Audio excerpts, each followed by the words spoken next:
welcome to Talking TSM, the Gamehouse's talk show about TSM's LCS team.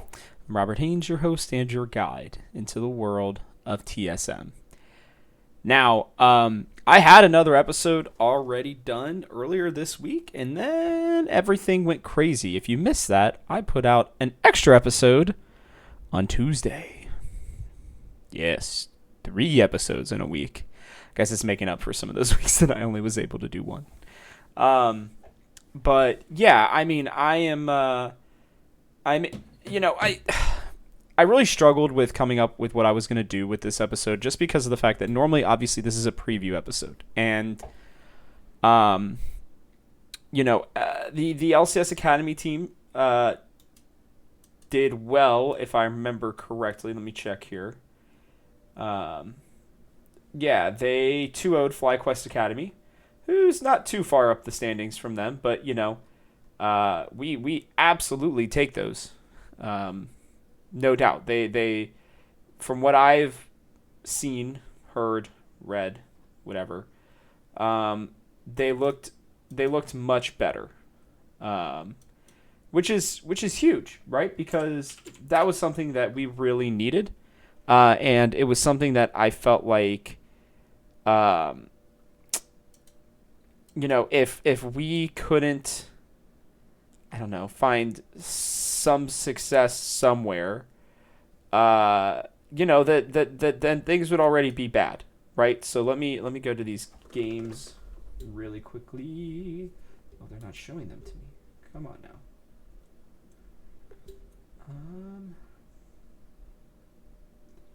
Let me see here.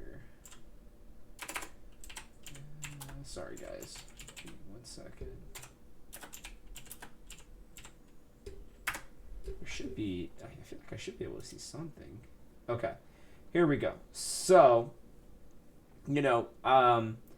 Tactical was clearly popping off yesterday. Takeover played really well, too. The team just looked like stabilized, I guess. And to be fair, Tactical and Solo and Onda, maybe even, well, realistically, everybody on this team is at least LCS caliber in some degree or another.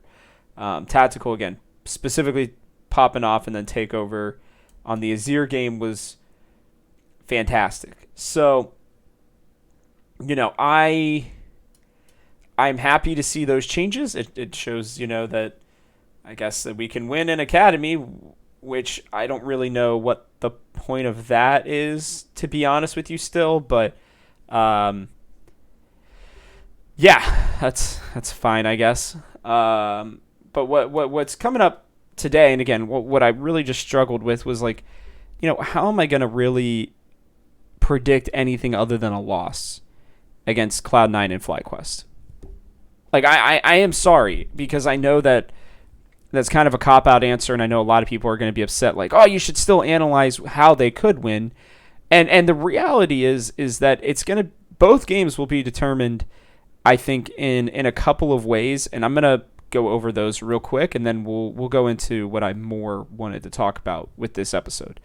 It's going to be up to Seoul to probably play, do what Spica did. Nobody thought Spica was ready when he came up, so I'm really hoping that maybe Seoul can be another Spica. But, they're going to have to put him on tank duty.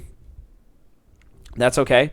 Everybody remembers Spica's early Sejuani games. He didn't look like the MVP caliber jungler that we have now. So just everybody remember to give Seoul some time and a chance to grow. But it wouldn't surprise me to see them just throw him on something tanky. I wouldn't be surprised to see a lot of Ornn in his future right now. A champion that he's not played a ton professionally. They could maybe even bring out like the Mundo or the Tom Kench. Those are a couple champions that he has played pretty regularly. So, I mean, I'd be surprised to see them put him on a carry unless if he was just really, really ramping it up during scrims. For Instinct, it's going to be probably something super safe. I wouldn't be surprised to see an Ezreal, honestly.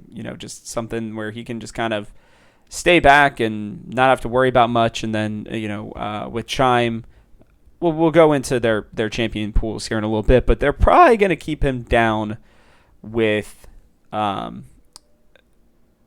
Instinct. Even though I know I just said, like, they'll probably put him on Ezreal. Like, I think they still might put him on Ezreal and not have Chime leave the bot lane with him, to be honest with you. I just think that there's a chance that could happen. So, I don't know. We'll have to see. The reality is that if we're going to win, it's going to be through Spica Maple.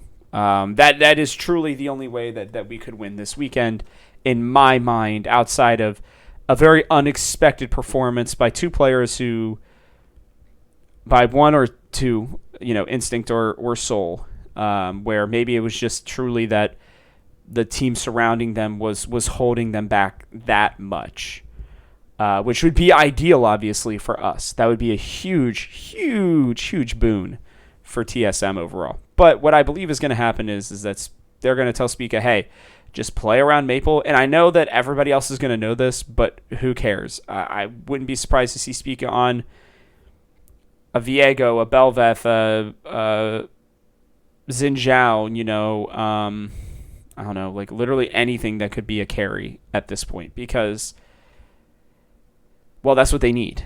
They need somebody to carry. Even a Volibear. I can tell you, I myself have been grinding Volibear. I'm almost back up to gold for the first time in 2 years, just strictly because of the fact that he's really strong right now, honestly. Even with the nerfs. I've played since the nerfs. He's still strong. He's not overpowered anymore, but he's still very, very, very, very strong.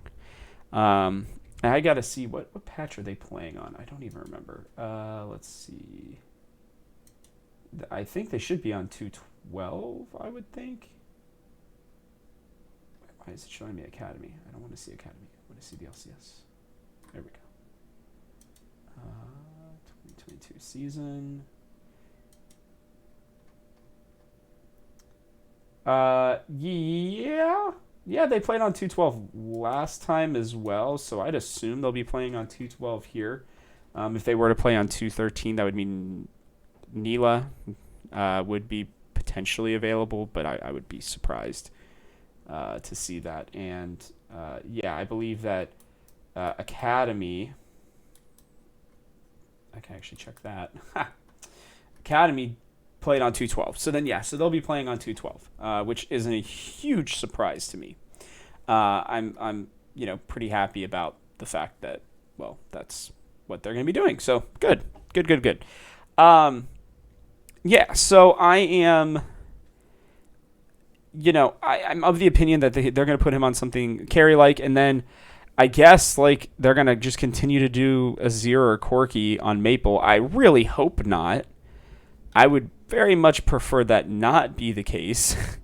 But, because one thing is good in 12-13 is Corki gets a nerf at the pro level, I believe, was the plan. So I really hope that they make that happen. I'm almost certain that if we are going to win either of the games, it's going to be because Spica puts himself in a position to carry, or they're able to lean on Maple for the late game, or maybe, Maple's able to scale early because Spica's able to help him get a couple of kills. Jensen is pretty safe and a pretty solid laner. Like, he's not amazing, but he's solid. His Cloud9's team fighting is pretty good. I mean, they are not mistake prone or mistake proof at all. They're mistake prone. There's a world where you can beat them because Blabber kind of struggles, where Jensen just really sits back and doesn't do much. But then you still have Fudge and Berserker, and Fudge is going to probably bring out like a Camille or an Aurelia or a Fiora and try to just absolutely pub stomp Soul into the ground. That's why I'm just 99% sure that they're going to put him on, Ornn. I guess they could also put him on Jax in any of those situations, but I don't know that they're even going to save last pick for him, so it just feels like an Ornn kind of game. And if I'm C9, I'm banning that crap. I wouldn't even care about the rest of it. I'd be like, all right, well, we're just going to make it so that Soul has to play, something that he's not super comfortable on, and we'll get into his champion pool here in a little bit. That's with C9. With FlyQuest, FlyQuest also have a jungler who can be detrimental to the team. The one area where it's not going to be as bad is Sol and Philip should be about the same level. Obviously, Philip's now had 3 weeks of LCS experience and now probably like a month and a half plus to play LCS scrims at least. So he's definitely going to be better than Sol, but like I still think Sol mechanically is better than Philip, and I think Sol has higher potential still. So I would love to see that. I think that'll be a fun matchup to watch on Sunday, is between Philip and Sol. The bot lane is a little bit easier than Cloud9's, but not much. Johnson's been playing really well. Aframa's been playing really well.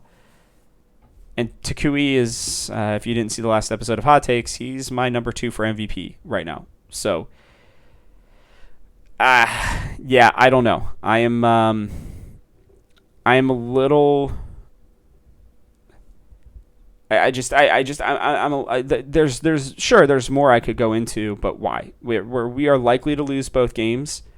That's okay for right now in my mind, to be honest with you. I am not going to really complain about us losing to, I would argue, 2 of the top 4 teams in my mind, at least 2 of the top 5.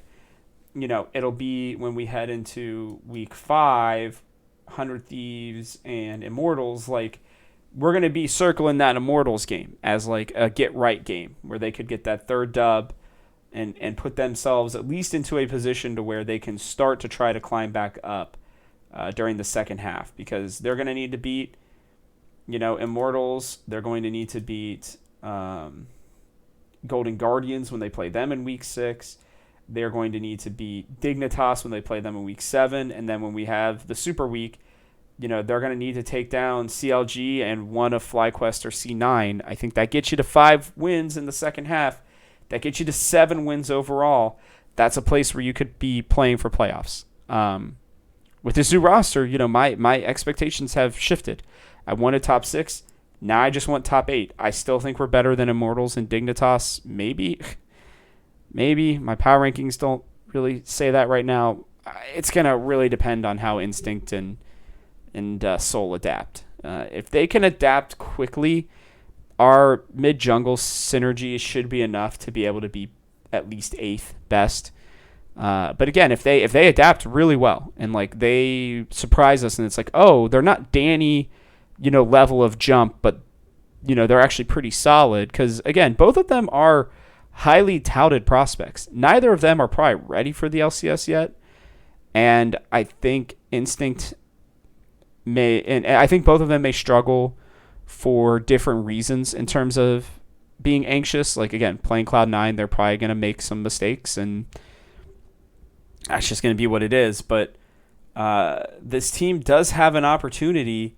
If by some miracle they can win a game this weekend, and it truly would be either a huge throw by one of the teams or a miracle by us.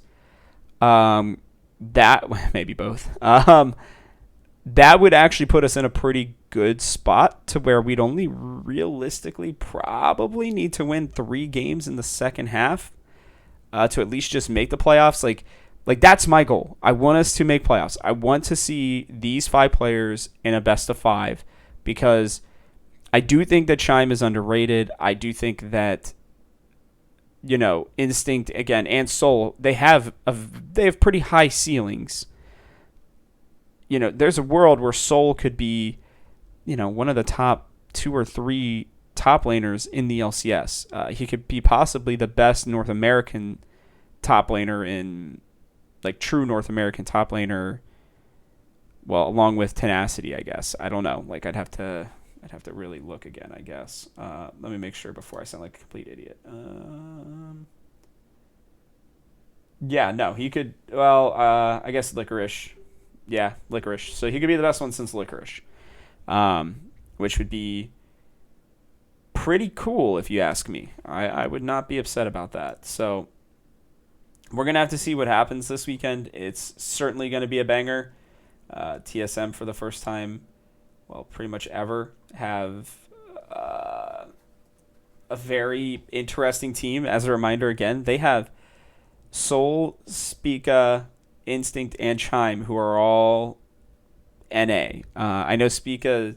It shows that he's from China. I've never really understood if he was actually from. Like maybe he was born in China, but moved to America when he was really young. I haven't really ever checked um, that story, to be honest with you. But he, you know, he's he's North American as of right now. So, for North American boys, TSM buying into the North America hype, I guess. Either that or, again, they just don't have another choice. So, what I want to do here is I want to just go through the champions and kind of talk about, how they could kind of fit in with what we've seen with, Spica, Maple, and how going forward we could see them win. Now, I've already talked to you about, the Ornn, the Dr. Mundo, and the Tom Kench in terms of what Soul could be playing. He's already played 90 games at the at least amateur or academy level. 21 different champions, which is pretty good. His best champions so far have been Camille, Gwen, Graves, TK, Viego. Those are kind of his best ones. He's got 10 games on Camille and Dr. Mundo. So, and I think those Dr. Mundo games might have come before the Mundo changes. I don't know. I'd have to check, but probably not actually. Yeah, I would say definitely not. So no, that's newer Dr. Mundo. So, I doubt we're gonna see a Camille. I doubt we're gonna see a Gwen. I doubt we're gonna see a Graves because Graves really isn't in the top lane meta right now. But again, I think Mundo, Ornn, Tom Kench, Gragas is one that I didn't see. I've never really liked Gragas as a champion, but obviously he's pretty useful. Huni unfortunately had to see that in his potentially last game ever as a pro, which is still just sad and depressing to think about. The area that I think Soul really needs to be, kind of cognizant of is his CSing needs to be a little bit stronger, it would look like, and his kill participation. Being in fights, knowing when to get around them, following the lead of the team. I think it's going to be very clear with this team. Spica's going to probably shot call the entire game with Maple, being additive as well. They've got a lot of experience, and there's a world where they can pilot these other three players. Chime's got some experience too, obviously, so I'm sure he might make some calls, but I am pretty certain that while Soul is somebody who can absolutely pop off on a lot of different champions, I really do think that we're just going to see tank throughout probably the rest of this year. We might see a couple games of carry if, everybody's just really hyper-focusing Maple and they're like, you know what, we might as well throw him on a Camille or something like that if it's a good matchup. Again, I'm not seeing any Jax on here, which is a little worrisome. I think Jax would be actually really good. And a lot of these picks. Set would be really nice too. I wouldn't be upset about that. Upset. Unintentional pun there. He can play Yone. He can play Aurelia. These are he basically plays what's in the meta, and I think that's not a bad thing at all. He's going to get a chance to really establish himself and figure out what he wants to do.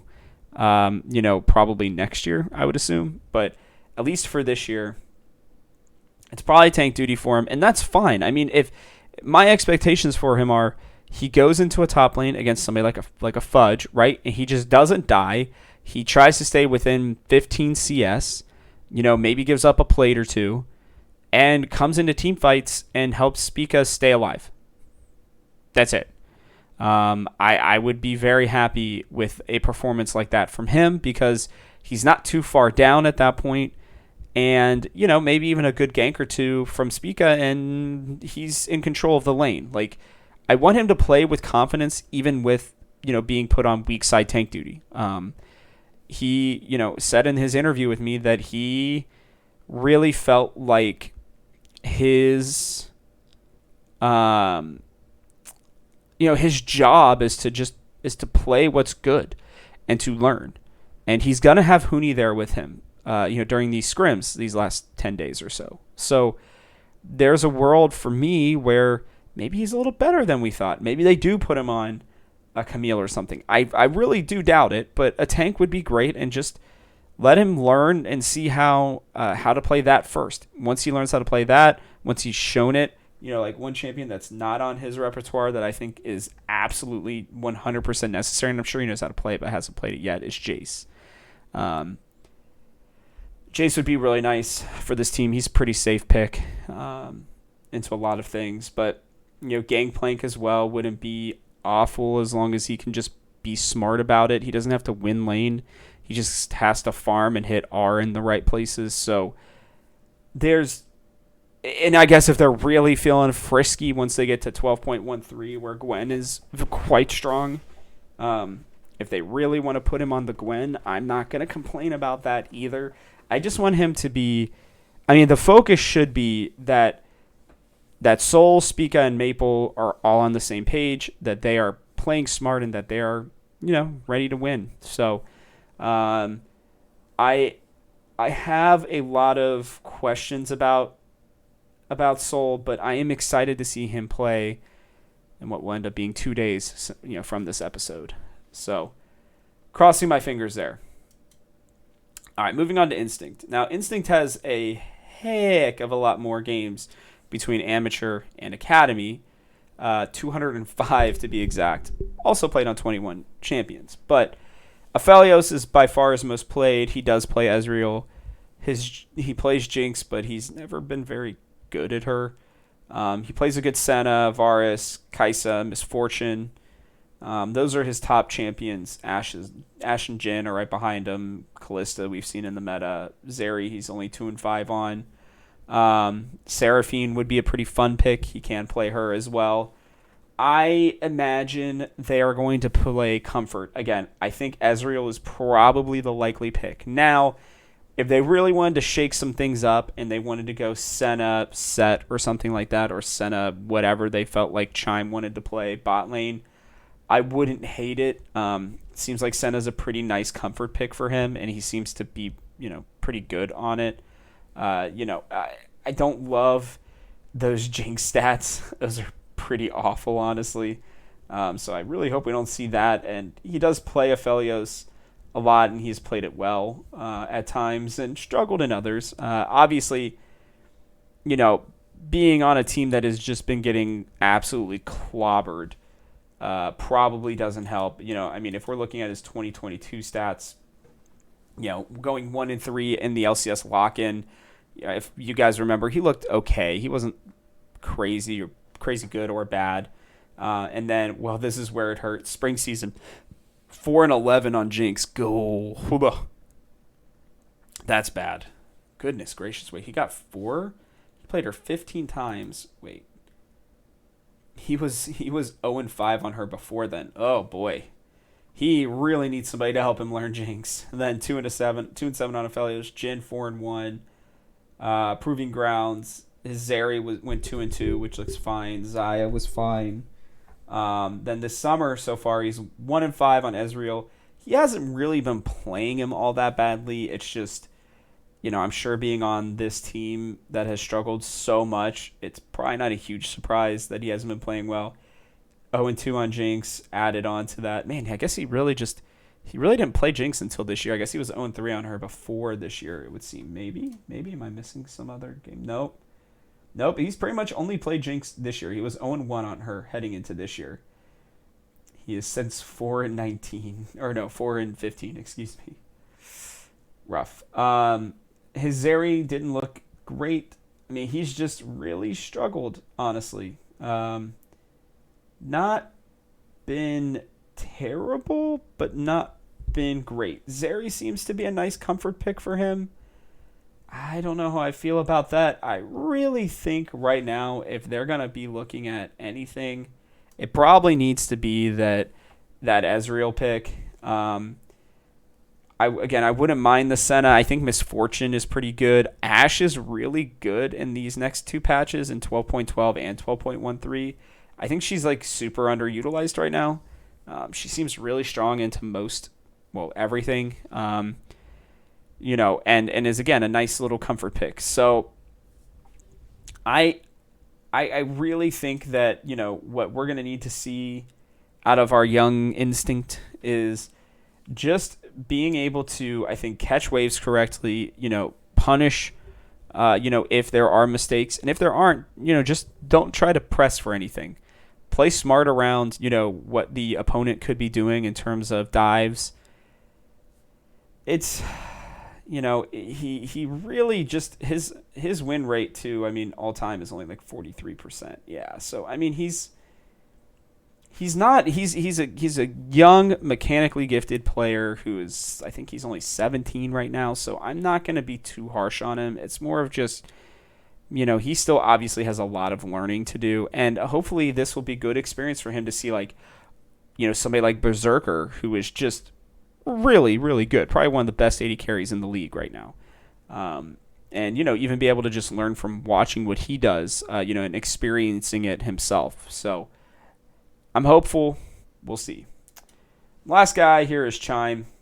We all know that Chime obviously loves his Bard, but in professional play, pretty much ever since he was initially brought into scouting grounds, he's only played it 5 times and he's 1-4 on it. So whatever. Yuumi, he's been pretty strong on lately. A lot of Thresh games, pretty good there. Rel, not in the meta, but pretty good there. Nautilus, solid. Rakan, solid. Alistar, solid. Like he plays the engagey, tanky champions that you would want. And I think that that's going to be kind of what's important for this team right now for him, is to set up the rest of the team. I don't even necessarily need him roaming too much. What I really do want is for him to help Instinct stay in the game. Make it so that he is a possible weapon later in the game. And that'd be really nice. Now let me check his last time that he was actually in the LCS. Proving grounds. All right, LCS summer split.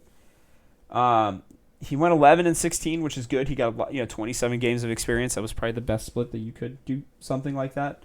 3-3 on Leona, 3-2 on Rel. Alistar, Braum, Nautilus, Rakan, Thresh, Yuumi, Tahm Kench. Apparently he's a pretty good Yuumi. I mean, you could see a Yuumi Zeri this weekend out of him and Instinct if they're really feeling confident on it. I don't know if they are, but if they were, that wouldn't be too bad. This guy likes to get in there and get it done, and I think he's got his chance to prove himself again. Like this.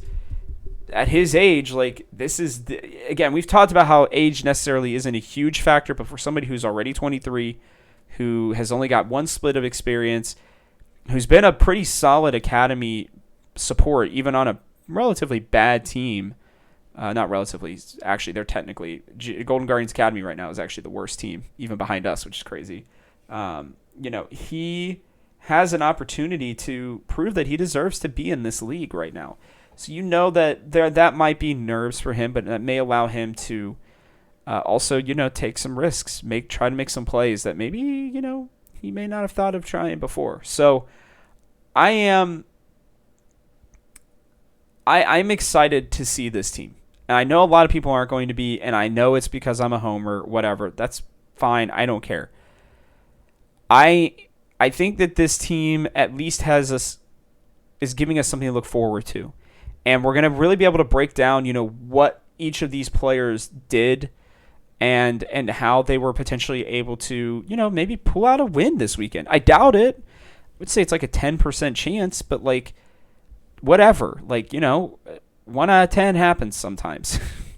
Often, actually.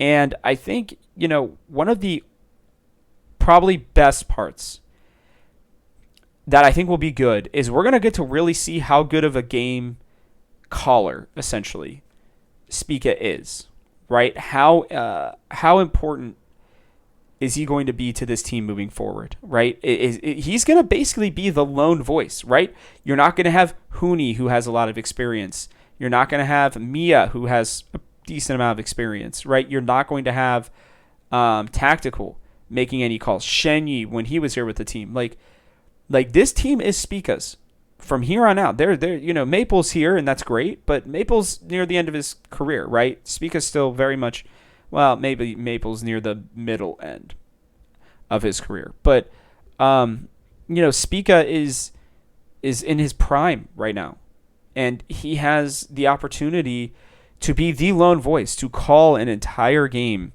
based on how he sees things and how the rest of the team goes. And with players like Instinct, with players like Soul, right?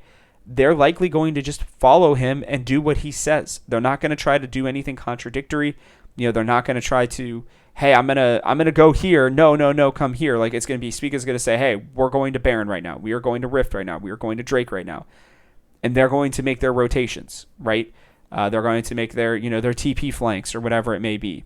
That's not going to say they won't look for plays, but when it comes to the overall macro game, this is going to give Spica the opportunity to show off his big brain that I think he does have. I think that's one area that's going to be really good for this team is when you have one voice calling the game, sure, there's a lot of pressure on that person, but if they're really good at it, then that alone can give you an advantage. So, yes, am I, huffing the hopium and the copium? Sure, no doubt. No doubt about it. Fully will admit it. I'm trying to look at the bright side of things because, otherwise I'd just be sitting here like, well, guys, the only thing we're going to talk about is how badly we're going to lose. Is it going to be 10K down at, 10 minutes? Is it going to be, or 15 minutes, excuse me? Is it going to be 20K by the end of the game? Like, are we just going to get stomped into the ground? I don't believe so. I really do think that Spica, Chime, and Maple are at least enough to keep us afloat. And yes, you're going to be like, well, what? Why Chime? Like, guys, he's got a lot of experience. He has plenty of games under his belt. He has played with multiple teams. He's got 234 games with, at least a split of them coming in the LCS. He's been around the academy scene for a few years. He's a solid player. Like, truly, he is. And is he going to blow anybody away? No. Is he mechanically more gifted than anybody else? No. But is he going to listen? Is he going to do anything in his possible ability to help his team, with no ego? Yeah, like, this team is lacking ego outside of Spica right now. And I think that might be a beneficial thing for them. So, again, I still have them going 0-2 this weekend. I think probably all of you do as well. If they're going to win a game, I feel like it may be because they surprise C9 with something. C9 is very vulnerable to just kind of like making a couple mistakes here and there, and the next thing you know, the game's over. So, I don't think we're going to win this weekend, but I do think that this team will play a little better than everybody expects them to. And, I can tell you again, as like a Reds fan, as a Bengals fan, a traditional sports fan, one of the best things always, if your team is just going to suck, is to at least watch the young players, the new players, and see what they've got. See, maybe there's a future there. Soul, potentially gets a solo kill, in one of these two games. And it's like, there we go. Like, that's the player. That's the highlight of what we could be looking at and stuff like that. So those are going to be the, I think, important aspects that we need to be watching for as much as wins. Obviously, we still want wins, but this is an unprecedented time. We've just had a team that is completely imploded. Obviously, this new managerial staff is doing things the way that they want to do it. They're putting out pretty scathing and I think almost to a certain degree unnecessarily transparent posts that are not great. Double If's getting freaking banned, for games. Reggie also getting put on what is it called? I can't remember the thing, but for 2 years, which is whatever, I'm glad. Hopefully this means that he'll just stay the hell away from the LCS and the Valorant team and just let Dominic do his thing, do what he is paid to do. And I still think the future of this team is good. I think the thing that we have to worry about is if for some reason they give up on Instinct or Soul, even if they're not playing badly. If they're playing horribly, I would hope that they would at least just send them down to Academy, call Solo up, and call Tactical up, because Tactical seems to be playing fine. To me, why try to salvage this season? You're not going to make top 3 anyways, so who cares? That's my opinion on it. If you're not going to make top 3 and you're not going to make Worlds, then I don't really care. My goal from here on out is for this team to get better. And I do hope also that over the offseason they announce Hooney as, a positional coach for Seoul. They seem to have a good connection. And I'm sure Hooney if he's going to retire, I'm sure he would love to still be a part of TSM and, be with Spica. And again, I think that you keep him around. I think Spica might be more likely to stay around too. He seems to have a really good friendship with Hooney. It's weird. It's just like there's that weird connection with those two. And I would love to see the two of them, be enough for it to be enough. So I don't know, guys. This is what we have to look forward to right now, and I think that it's best for all of us that we accept it and that we try our best to enjoy it. So I know that we're not going to have a lot of wins coming up. That's fine. I don't care. Try to look for the positives in the rest of the team, and at a minimum, if the LCS viewership really is as crappy as everybody's worried about, then let's go out there and support the LCS. Give it some views. It deserves it. There's a lot of good teams in the LCS, and I think we're going to perform a lot better internationally than people think. So, yeah. All right. Well, basically recorded like 5 episodes this week. It has been a grind, but a good one. I look forward to, recording some more next week, hopefully with something good to say. If you like the show, please take a second to like, subscribe, and comment if you're watching on our YouTube channel. Make sure you hit that bell icon so you don't miss any episodes of any of our shows. Also, I want to continue to make this #1 TSM podcast, so please leave a review on Apple or Spotify or wherever you are able to. That would be appreciated. You can hit me up on Twitter at TGH Robert Haynes. You can also hit up the Gamehouse Twitter at TGH Esports. Head to thegamehouse.com. We got a lot of good content coming out and continuation of it. New website. Everything looks sparkly, brand new. So go give it a look. And with that, thanks for tuning in. This show comes out every Monday and Thursday and is still exclusively for your TSM earholes. I'm Robert Haynes, and this has been Talking TSM. See y'all on Monday.